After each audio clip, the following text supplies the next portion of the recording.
All right, how's everyone doing? I am Rich CELENZA. Thanks for checking out the Rich CELENZA show. So, I'm debating on what to really call this podcast. I was originally going to call it, Are We Facebook and Instagram's Bitch? Or Are We Social Media's Bitch, to a certain degree?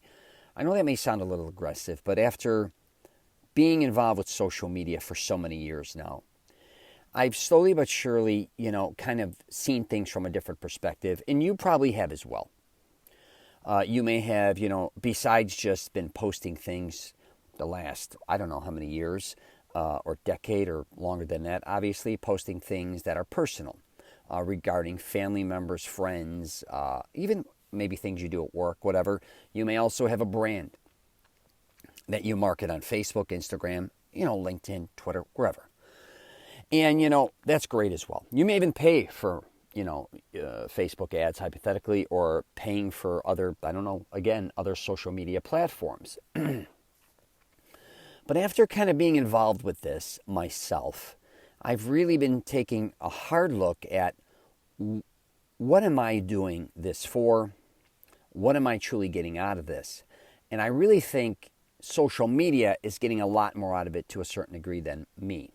That doesn't mean that I don't love social media, because I do.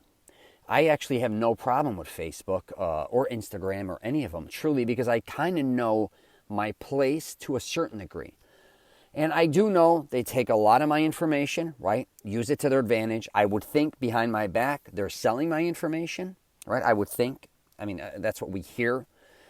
And what does that actually kind of make me to a certain degree? But here's the thing. I know a lot of people may be anti-Facebook, anti-Twitter, anti-social media to a certain point, but still use it. They talk a lot of shit.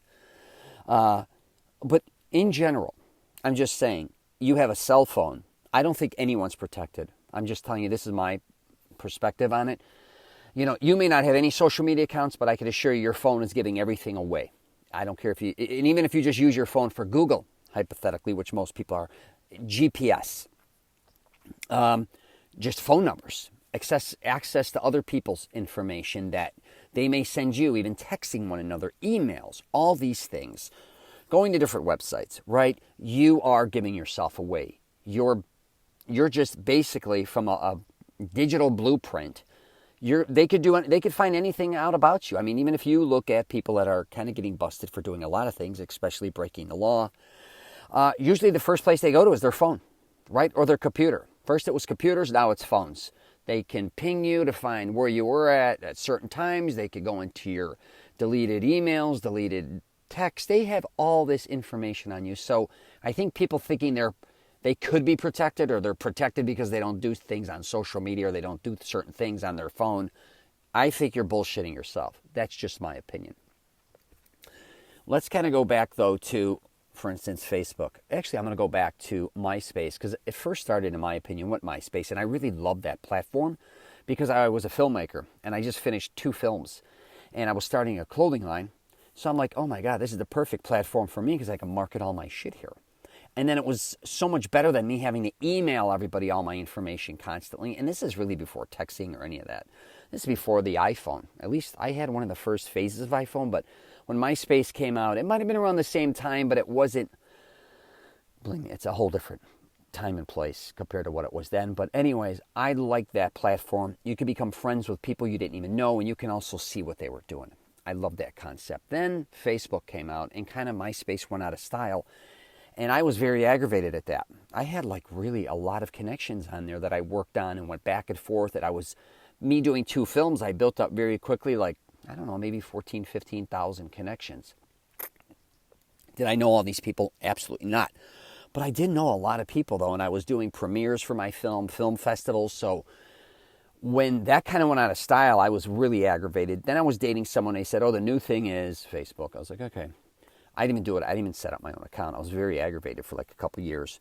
Then I started to travel. And I had to go do 28 days, 105 stores throughout the East Coast. And I found me and my cousin, we did it together. And I had, an iPhone and stuff. And I was we were kind of just having fun. I knew I could take good photos on there and stuff.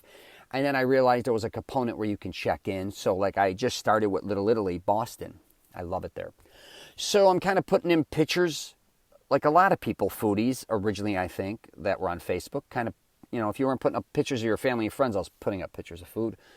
So, and checking in these places, and people got excited. And then it was kind of weird because I was in all these different places so quickly. So literally I would go from Boston, the next day I'm in, I could be in Rhode Island, and I'm in a certain area of a different place in Connecticut. Then all of a sudden I'm in, I think we did DC, and then I'm in Manhattan, then I'm in Jersey. So it was kind of like, what the hell is he doing? Before a lot of people were doing this, which was kind of cool. So that part I really did like. I also loved about Facebook is you got to see what other people were doing, especially I have a massive family. So I got to see who's having babies, who isn't, who's doing whatever in my family all over the country. So that was great. And then kind of Instagram came out. I'm kind of fast forwarding here. And I remember a lot of people posting just photos. And everyone thought I would jump on that more than anything else because I love photos. I was actually doing a lot of photos throughout North America for retail brands, doing surveys. And me being a filmmaker, you'd have thought I loved that platform. And hashtagging, I never gravitated towards it. Don't know why. I fell into LinkedIn, actually, I should say. That may even be the one I should be talking about. I think right around Facebook, or maybe even before Facebook. And I've always loved that, which makes no sense. Because that's more of a, I guess to a certain degree, corporate platform. And I'm definitely not corporate. But I did like things. I learned so much on LinkedIn. And I love connecting with people. It just looked a lot more professional to a certain degree. And I liked that aspect of it. It wasn't so sloppy. But, now I have a YouTube and a podcast, and besides Facebook, a public, private page. Again, I have an Instagram, have had it a long time. It's a great platform. Hold on, let me get some water. Use it any which way you want. But I do think we have to take a hard look at a lot of things we're doing and the work we're putting in for other companies. And that goes even for LinkedIn posts. I see a lot of people doing this, posting a lot of things on what other companies are doing, I guess to make themselves look like they're in the loop, which is fine. You could do whatever you want. Again, Facebook too. Posting yourself, doing maybe certain things, which are kind of peacocky. You're saying, hey, I went to this restaurant, here's some photos. You check in, you may even hashtag there, or do it on Instagram, say as well. Take a photo of the restaurant or whatever you're doing. I don't care if it's a mall. It could be work-related. It could be anything. I shouldn't say work-related. Something where you're kind of publicizing another brand, right? You're giving them kind of an accountability, or that you like it there. A lot of people are negative too. You could go on Yelp and bum rap, but I'm talking about people that actually are out there, like myself actually, I should say, where I do a lot of YouTube videos at a lot of different places, or I did. I also go to a lot of different places, and I like kind of showing people places that I like to go to and what I would get or what I wouldn't get, or certain photos of certain unique things that I saw at these locations. And I'm really thinking to myself, this has been going on for a long time. Why am I doing this? Am I doing it for attention? I presume I am, for sure. Am I trying to do it to look cool, or doing things that, maybe other people aren't doing?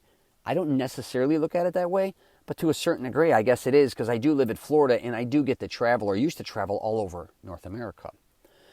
And it wasn't to be a show-off. I really don't think my intention was to do that or build credibility to a certain point. I just wanted to show people what I was doing and what I thought the right way to do things, especially when it came to traveling, and the wrong way. And that also could go for the way I have, programs out there, if you know anything about me, in different things. But when it came to my YouTube channel, I fully could express verbally and visually sometimes what I was trying to get my point across. But back to, if you're somebody, again, let me put it this way. If you have a company or just a personal brand, I see a lot of people almost spending more time really kind of giving attention to others more than themselves. Now, I'm not trying to tell you to burn yourself out. That's not what I'm trying to say at all. But what I am trying to say is, just pay attention to a lot of your posts. Because I think a lot of stuff a lot of people are doing out there really doesn't benefit them. Takes a lot of time, maybe even a lot of money. Because I see a lot of people going to do a lot of things just to show off online, which you could do that all day. But, who are you showing it off to? If you're just doing it to have fun, God bless you.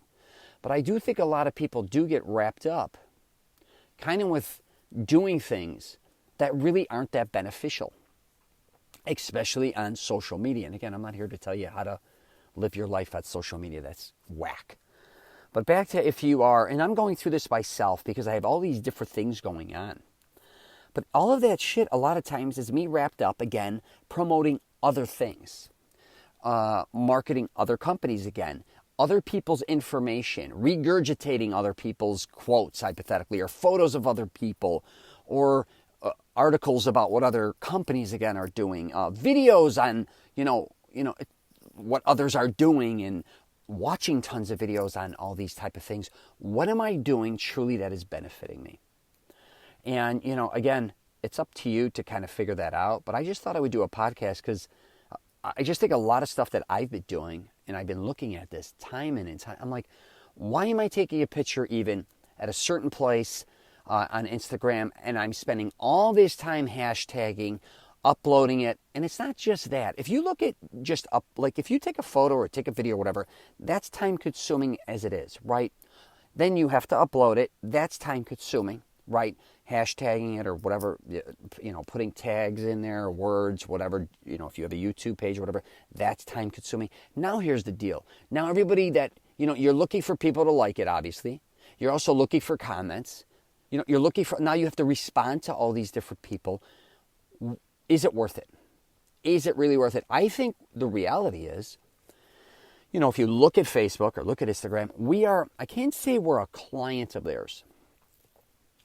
I think we're kind of an intern where we're not getting paid for the most part a lot of times. Yeah, sure, if you monetize on YouTube or certain places on social media, yeah, but for the most part, none of you are. Most are not, unless you really are a content creator. But most of you aren't. So back to like what we are, an intern. You're kind of doing all this work for Facebook. Not only are you, or Instagram or wherever, posting all these things to give them other people notoriety, you're also exposing yourself on all your needs or things you're interested in or that you want to do, right? It's kind of like opening yourself up entirely and saying, kind of, put it this way. If you go back in time a little bit, and if someone said, hey, I want you publicly to tell me everything about you, where you go, what you eat, who you're with, who you're dating, all these type of things, most likely to be like, mind your own business. Get the hell out of here. But for some reason, I think when it came to social media, we kind of fell into a place where it was cool to kind of expose everything we were doing. And I'm not saying it was kind of like a platform where it was kind of, I think, a platform where you slowly but surely got more and more attention, or you received more and more attention, and you liked it. But the truth was, at what cost to a certain degree? I have 2 young daughters. One really has nothing to do with social media. One is an Instagrammer a little bit. But I look at them, I'm more consumed in this life of social media than they are. I also look at the 2 of them, even when I'm eating or doing things, they're not consumed in this shit. They're not thinking about, like, we go to a restaurant, say yesterday we went to a really well-known restaurant, and I'm thinking, should I post a picture? They don't let me take pictures of them, but where I'm at with the food, hashtag it, share it on Facebook, maybe Instagram, maybe put it on my story, like all these things. I'm like, I should just be eating a meal with my daughter, but again, what am I getting out of this? Where they just enjoy the moment for what it is. And so anyways, I just really thought I would do a kind of a podcast on this. I kind of talk with my co-host, Robert, once in a while. Like, I'm always kind of asking him, and we go back and forth, like, why do this? Why? Why are we doing this? Were we programmed to now do this? Are we programmed to go on social media and feel like if we don't share something that we're not valuable, or we're not showing our audience or whatever what we're doing? Why do they always need to know what we do? It's kind of something I realize that I've slowly but surely programmed myself to kind of become a part of. It's quite interesting when you kind of really confront I always talk about self-awareness. Why am I doing what I'm doing? Is it really beneficial? Is it worth my time? Who am I truly helping? And believe me, I love helping as many people as I can. But at the same time, a lot of people or things that I'm helping, what's the return on it a little bit? I'm not telling them that they have to share, like all my things. I don't mean that. But if you kind of look at yourself and you're constantly doing something and you just don't see your personal, what you personally want out of it, it may be time to make changes. That's all. I am going to wrap it up there. If you get a chance, check out my website, richcelenza.com. I'm also all over the place, like we were just talking about on social media. You could find me all over the place. So take care, and I wish you nothing but the best.